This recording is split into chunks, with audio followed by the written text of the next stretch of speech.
Todavía quedan 3 minutos.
Muy bien. Ideas.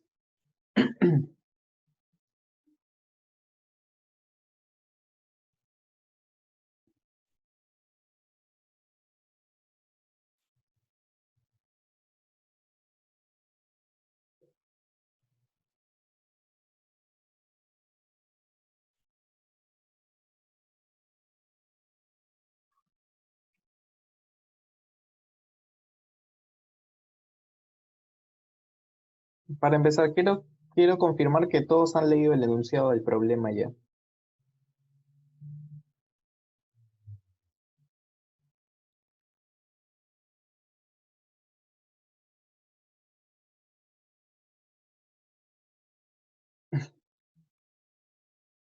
Ok, ay, se, se abrió. Ok, vamos a ver. Entonces, sí, básicamente la dificultad del problema radica en cómo verificar que un subarreglo cumpla, ¿no? Con lo que queremos.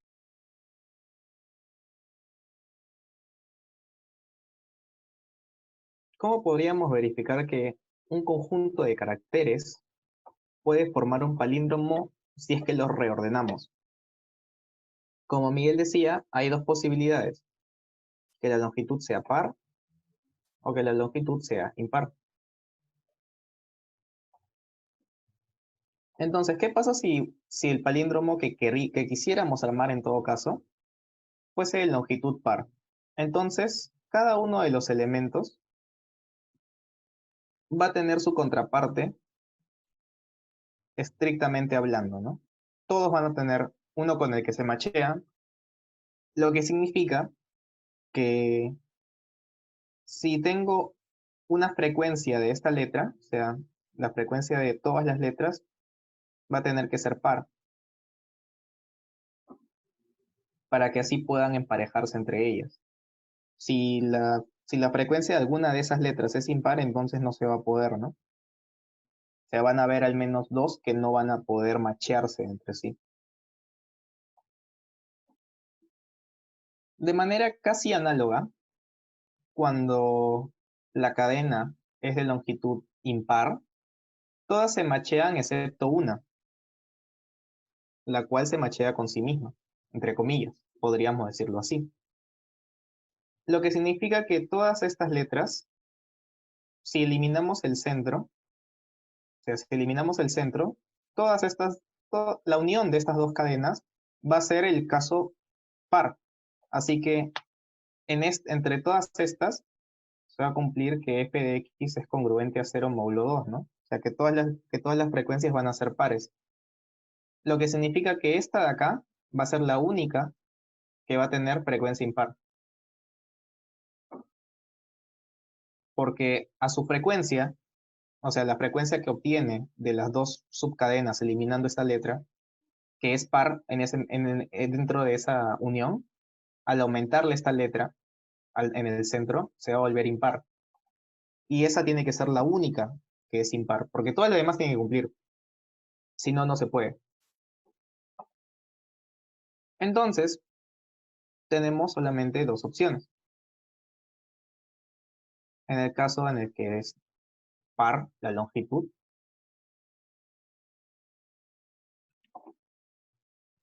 necesitamos a ver, R menos L más 1 par.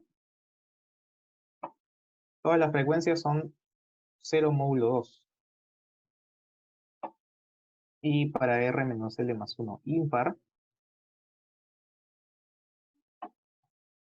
todas las frecuencias son congruentes a X módulo 2, a 0 módulo 2, excepto una f de y que sí va a ser impar.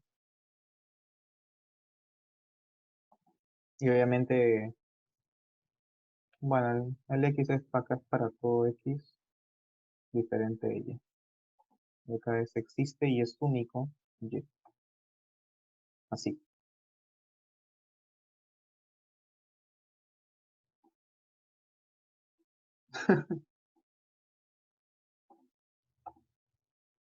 Entonces, vamos a ver, ¿cómo es que relacionamos esto con el método de conteo que hemos planteado, ¿no? Porque me van a decir, ahora tengo que estar separando entre qué es impar y qué es par, y luego dentro de ellas tengo que verificar la paridad de las frecuencias. La verdad es que es algo mucho más sencillo, porque nosotros como queremos las frecuencias de cada carácter, pero módulo 2, entonces podemos relacionarlo con la función bitwise XOR, porque justamente el bitwise XOR es el bit a bit. Uno es suma modular respecto a 2, pero bit a bit. Y de esta manera es que nosotros podemos mantener estas frecuencias, las podemos representar como un bit mask. De manera que en el iésimo bit mantendríamos la paridad de la frecuencia de la iésima letra de nuestro alfabeto.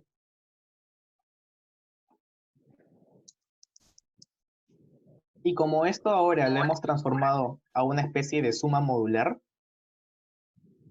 la función inversa tiene que ser diferencia modular. Pero como estamos usando módulo 2, sumar 0 es igual a restar 0 módulo 2. Y sumar 1 es igual a restar 1 módulo 2. Así que la función XOR va a ser exactamente la función inversa. Recuerden que la función XOR es inversa de sí misma. Porque como es módulo 2, entonces x XOR x es igual a 0, ¿no? Entonces vamos a mantener los prefijos como si fuesen los bitmask de las frecuencias. Y lo único que tenemos que buscar es esto de acá, que la frecuencia sea par. ¿Y esto qué significa? Vamos a ver el primer caso. Vamos a ver el caso par para que veamos más o menos qué es lo que sucede en cada una de las letras. En el caso, vamos a poner R menos L más 1, par. Ahí está. Entonces, si tenemos un bitmask B, No, vamos a decir que tenemos un bitmask que se llama bitmask, porque no tenemos creatividad en los nombres. Entonces, el bitmask menos bitmask 2, bueno, digamos que acá sea R, bitmask de R, menos el bitmask men 2. Vamos a ponerle un circulito a este menos porque esta es la función inversa, no es un menos de verdad. ¿Esto qué nos tiene que dar? Si nosotros queremos que todas nuestras frecuencias sean pares, eso quiere decir que en cada bit necesitamos un 0. Lo que significa que en este caso vamos a buscar elementos que sean iguales. Porque acá nosotros vamos a tener que esta función de acá, como había dicho hace un rato, es la función XOR. Y queremos que bit más de R, XOR bit más de L-1, acá es L-1, sea igual a 0. Y si le sacamos XOR a los dos lados con respecto a bit más de L-1, tenemos que BR es igual a B de L-1. Y esto de acá es básicamente lo mismo que habíamos visto en el problema anterior, modularmente. Solamente buscamos los elementos que sean exactamente iguales. Y eso es para el caso par. Curiosamente, esto se cumple si y solamente si el resultado final va a ser par. Porque, porque justamente si es que no se diera esto, entonces existiría alguna de las letras que tuviera frecuencia impar. Así que el caso par está únicamente determinado por todos los bits más anteriores que sean iguales al mío, o sea, al de mi prefijo actual, ¿no? A mi BR. O sea, si yo cuento todos los BL-1, estoy contando todos los que son pares, todos los casos válidos que son pares y que terminan en R. Por otro lado, no, primero quiero saber, ¿hasta acá todo bien? Para pasar al caso impar.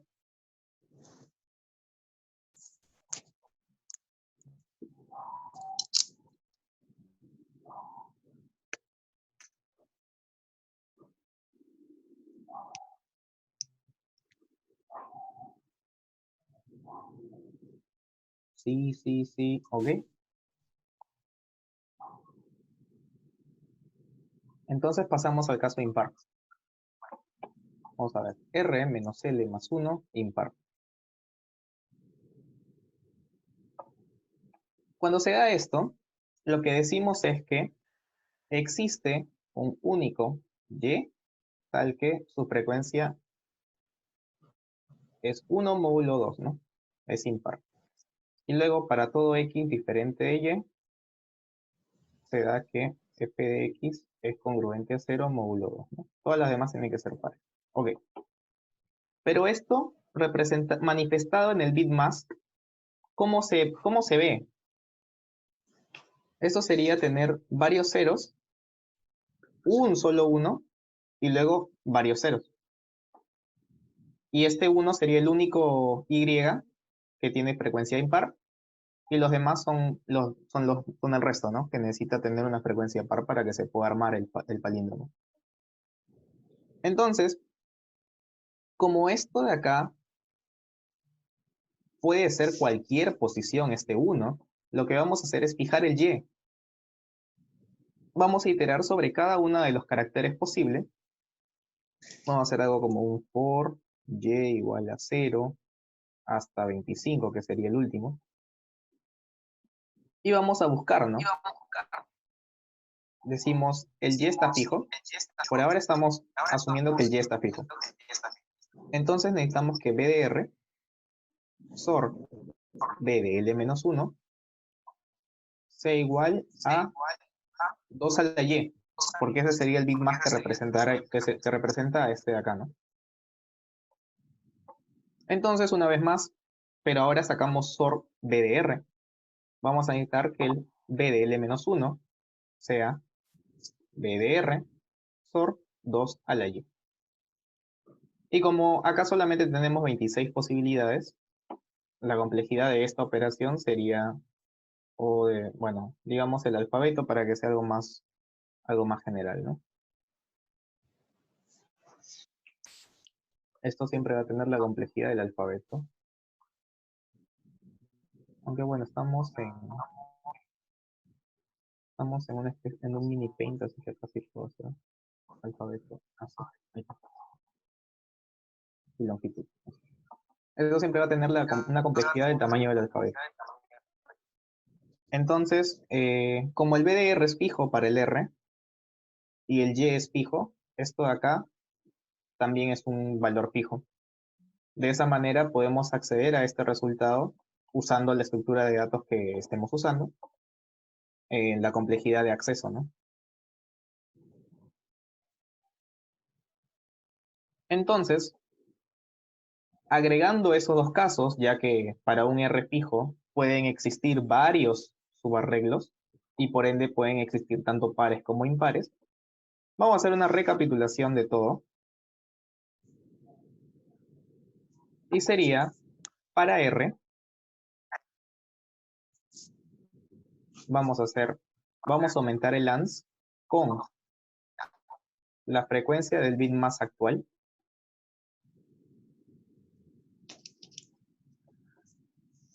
Y para cada Y, desde 0 a 26, no, de 0 a 25, le vamos a aumentar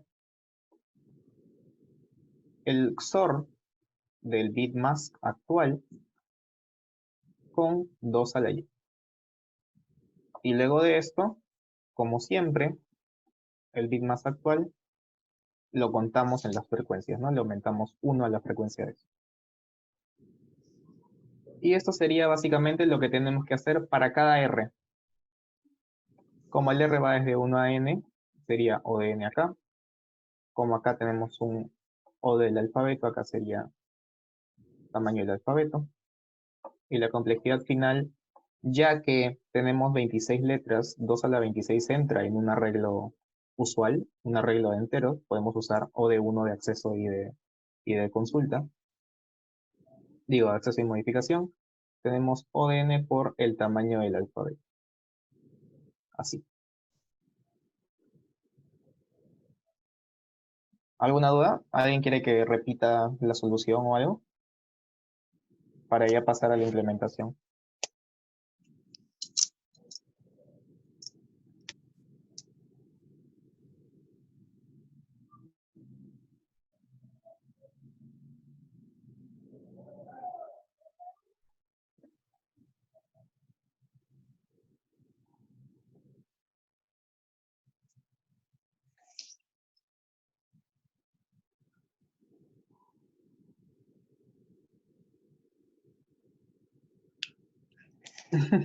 ¿Qué pasó?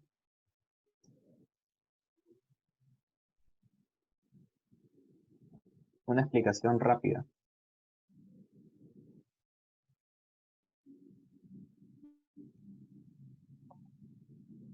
Ok, vamos a hacer así como si fuese el profesor de academia. Vamos a poner los dos casos acá. Recordemos que nuestro método, bueno, que nuestra técnica nos dice que debemos fijar el R, ¿no? Fijamos el R y lo que debemos hallar es cuántos Ls cumplen, ¿no? Eso es lo que nos dice la técnica. Y obviamente, si es que yo voy a asumir que estoy fijando el R, y por ende tengo que hallar los Ls. Pero en este caso tenemos dos posibilidades. Que la longitud sea par o que la longitud sea impar.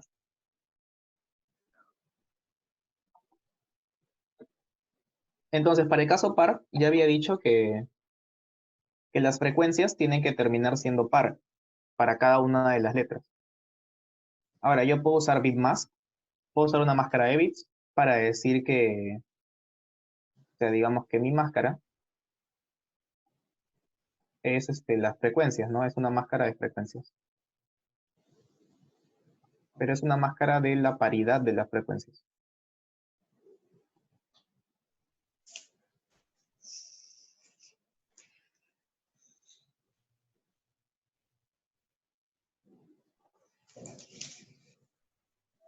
Ahí está. Obviamente va a tener 1 si es que es impar o 0 si es que es par. Ahora, ¿cómo hago yo para sumar dos paridades? Es algo bastante simple, ¿no? Tomo el 10º bit del B1 y el B2, o sea, de las dos máscaras, digamos que tengo el M1 y el M2, y quiero sumar las frecuencias. Entonces el resultado de estas va a ser B1 más B2, pero residuo respecto a 2, ¿no? Y esta operación va a tener que ser hecha bit a bit, o sea, va a ser en cada uno de ellos. Por lo tanto, sumar frecuencias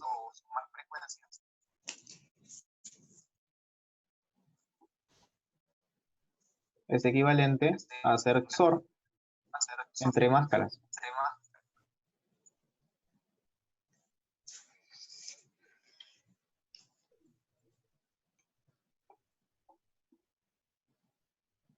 Ahora, de la misma forma, si yo quiero restar frecuencias,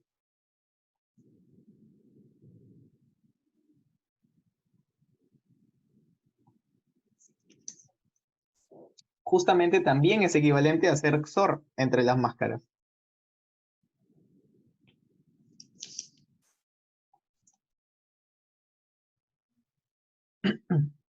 Y esto acá es simplemente por analizar los casos, porque estamos usando módulo 2. Recuerden que 0 es congruente a 0 módulo 2 y que -1 es congruente a 1 módulo 2. Así que restar o sumar 1 es lo mismo y restar o sumar 0 es lo mismo. Por eso simplemente vamos a asumir que es una sola operación, que es o sumamos 0 o sumamos 1. Por lo tanto, en este caso, restar o sumar frecuencias es lo mismo, es equivalente. Por el hecho de que estamos considerando solamente la paridad. Entonces, a ver acá. Entonces lo que necesitamos es que el bit más que termina en R, XOR, el bit más de L-1, que sería restarle la paridad de las frecuencias,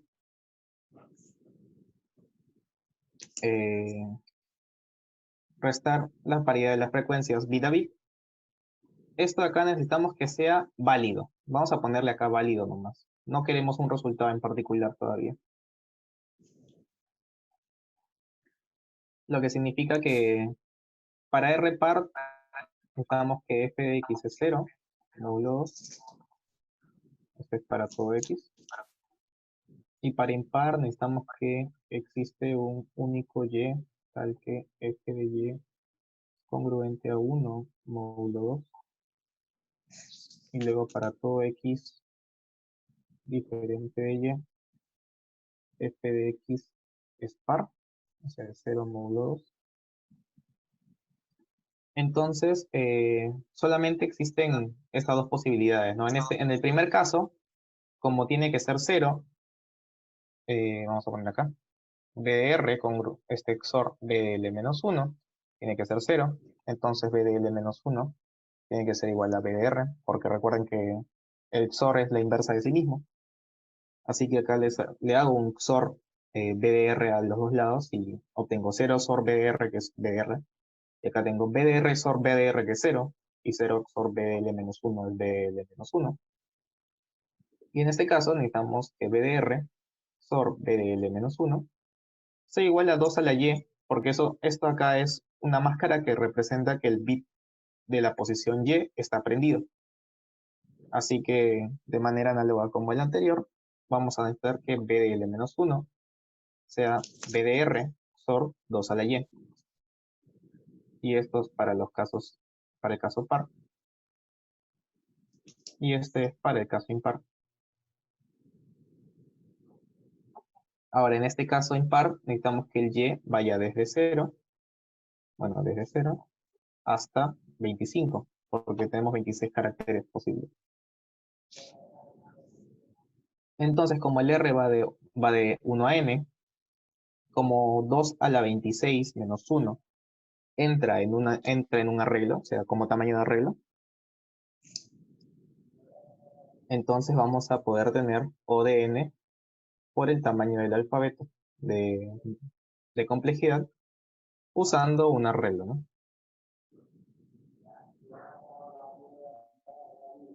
Le agregaríamos un factor logarítmico extra si usáramos un map, pero como el n es 10 a la 6 y y el tamaño del alfabeto es 26, no es tan recomendable, ¿no? Con 10 a la 5 podría ser, pero con 10 a la 6 ya no es tan recomendable, aún si te dan 2 segundos. Ahora, si pasamos a la parte de la implementación, vamos a poner ejemplo. Necesitaríamos, bueno, vamos a hacer el esquema de bitmax, no es bits ctd, space.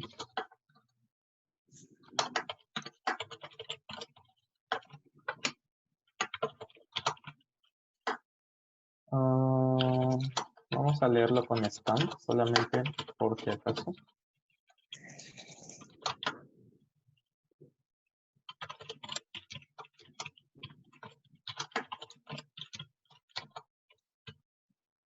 Ese más uno que sea.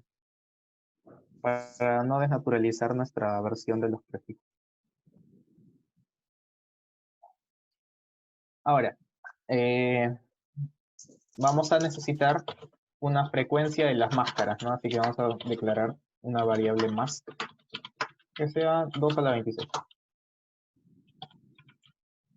Entonces, f de 0 le vamos a sumar 1 porque este es el prefijo en 0. Recuerden que el prefijo en 0 tiene que ser el elemento neutro, y el elemento neutro es que no haya ninguna frecuencia. Bueno, o sea, que todas las frecuencias sean 0, así que su paridad también es la misma. Entonces vamos a decir curBitMask,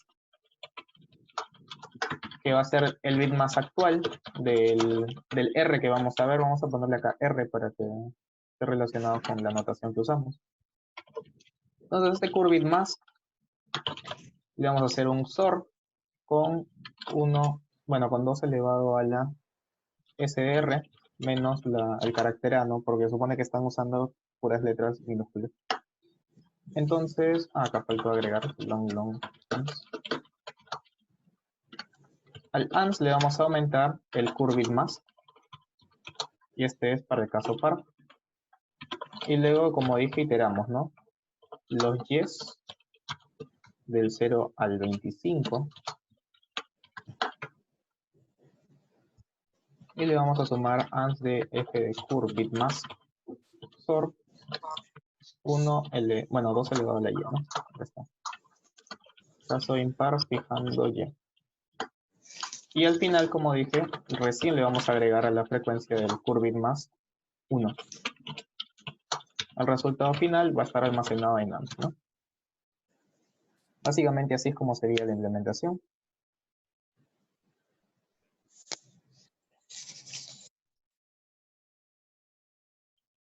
¿Alguna duda respecto a la implementación? ¿O quieren esperar a ver que me acepte? Vamos a testearlo.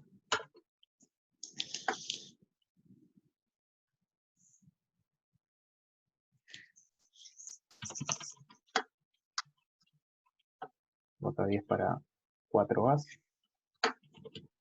Bota 7 para ABAB. Vamos a enviar.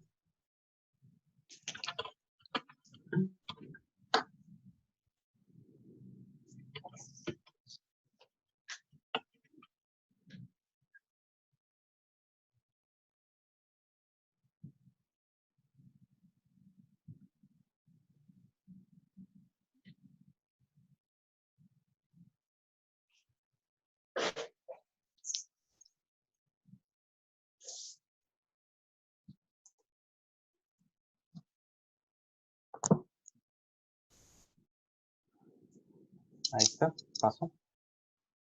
Y con 374 milisegundos.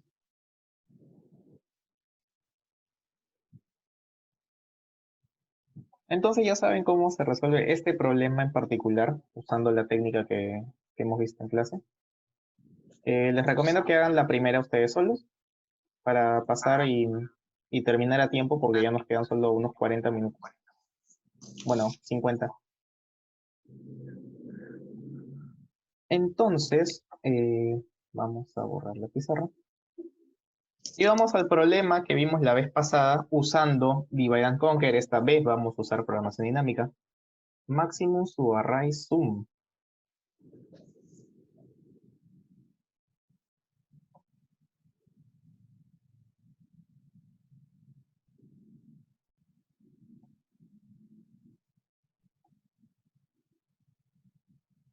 El de Algorithms Lib tiene que usar su libretita para hacer esto yo con mouse, ¿no? Ok.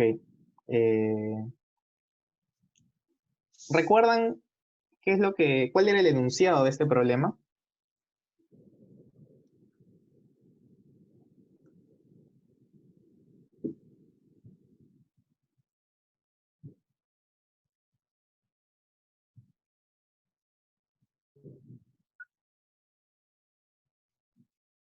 Hallar el subarreglo con la máxima suma. Sí, puede ser. En realidad lo que te piden es la máxima suma nomás. Pocas veces te piden cuál es el subarreglo. Pero sí, en términos prácticos, el subarreglo con máxima suma. Habíamos visto con Divide and Conquer que este problema se puede mezclar, ¿no? Que podemos obtener el resultado bueno, podemos dividir el arreglo original en dos mitades, obtener el resultado de ambas mitades y procesar los prefijos y los sufijos de ambas, de manera que obtengamos una respuesta de las posiciones que se mezclaban, ¿no? O sea, hacíamos esto, obteníamos el resultado para estos, obteníamos el resultado para estos, y preprocesábamos todos los que eran así y todos los que eran así, los mejores de estos dos, para obtener la mejor combinación que empiece acá y cruce, ¿no? Esta limitación. Ese algoritmo igual tenía una complejidad O de n, lo que significa que hoy día también debemos tener una complejidad O de n, si no, no tendría sentido ver este problema con este paradigma. Entonces, solución fuerza bruta completa, n cubo, ¿no? Solución fuerza bruta ligeramente optimizada, n cuadrado, ¿no? Que como había dicho, nos fijamos el L y vamos procesando, ¿no? El R, y a medida que vamos obteniendo los límites derechos, vamos maximizando el resultado. ¿Cómo haríamos este problema usando el método anterior? O en todo caso, no necesitamos exactamente usar el método anterior, nos basta modelarlo de esa forma, porque la técnica anterior no es una, entre comillas, una técnica de implementación, es una técnica de modelamiento del problema. Entonces, ¿qué decía la técnica anterior que hemos visto? Fijamos R, ¿no? Ahí está. Y la suma del subarreglo, de todos los subarreglos que terminen en R, van a tener que ser prefijo de R menos prefijo de L menos 1. Sin embargo, lo que yo voy a necesitar es para este R, ¿cuál es el máximo que puede terminar ahí? De manera que al final el resultado va a tener que ser el máximo entre todos esos valores, ¿no? Entre el máximo que termine en 1, o el máximo que termine en 2, o el máximo que termine en 3, así hasta el n, ¿no? El máximo de todos estos va a ser el resultado final. Entonces, estamos fijando el R. Eso quiere decir que este valor de acá es constante. O sea, es constante respecto a R. Y lo que nosotros queremos es el máximo, con L menor o igual que R, de P de R menos P de L menos 1. Considerando que P de 0 es 0, ¿no? Porque el 0 es el elemento neutro de la suma y de la resta. Entonces, este PR va a ser sumado a todos los L's. Esto no depende de L, así que lo podemos sacar. Y vamos a obtener este resultado. L menor o igual que R. Y vamos a tener menos P de L menos 1. Sin embargo, tener L acá y acá dentro L menos 1 no es muy conveniente. Así que vamos a usar lo que habíamos dicho antes, que si L menor o igual que R, entonces L menos 1 es menor estricto. Y vamos a cambiar esto. Vamos a decir ahora, vamos a usar en vez de L menos 1 y L normal, vamos a usar un L' que sea menor estricto, de esta forma. Sin embargo, el máximo de los negativos es igual a ¿qué cosa?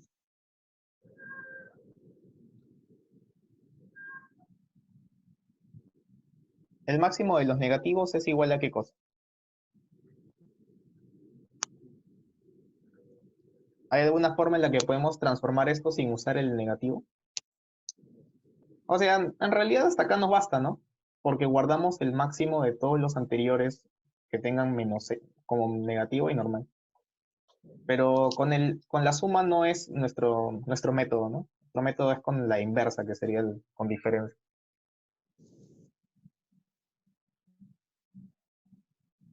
El máximo del negativo de los valores es igual al negativo de los mínimos, ¿no? Del mínimo de los normales.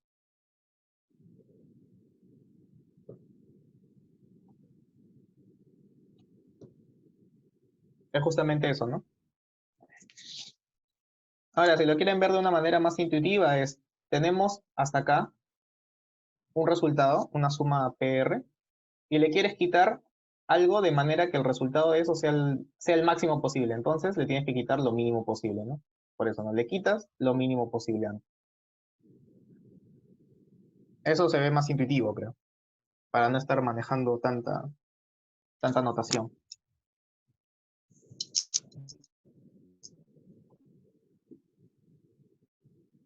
Entonces, si mantenemos esto en una variable, y la variable obviamente inicializada en 0, para que esté contabilizado, podemos responder el máximo subarray sum que termina en la posición R en O de 1. Porque simplemente acceder, bueno, esta es una variable que vamos a ir llevando, una sola operación aritmética, y esto va a estar en nuestra variable mínimo, digamos, y todo esto va a ser O de 1. Como tenemos O de 1 por cada posición, el resultado final va a ser obtenido en O de N. No estaba muy complicado si es que lo modelábamos como la forma anterior, ¿no? Y de hecho, gracias a que podemos llevar el PDR sobre la marcha y el PDL también y el mínimo del PDR sobre la marcha, necesitamos una complejidad espacial de O de 1, ¿no? Tres variables, una para la respuesta, una para el prefijo tal y otra para el mínimo de los prefijos.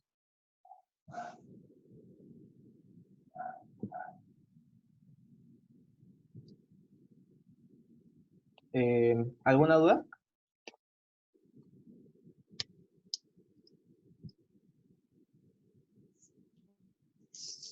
¿O alguna pregunta que repita algo?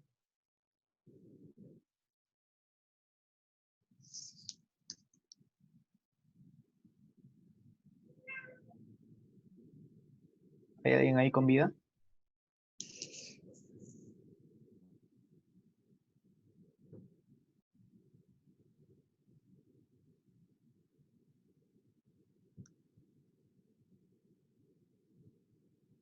A ver, todo bien. Miguel dice que no hay nadie con vida.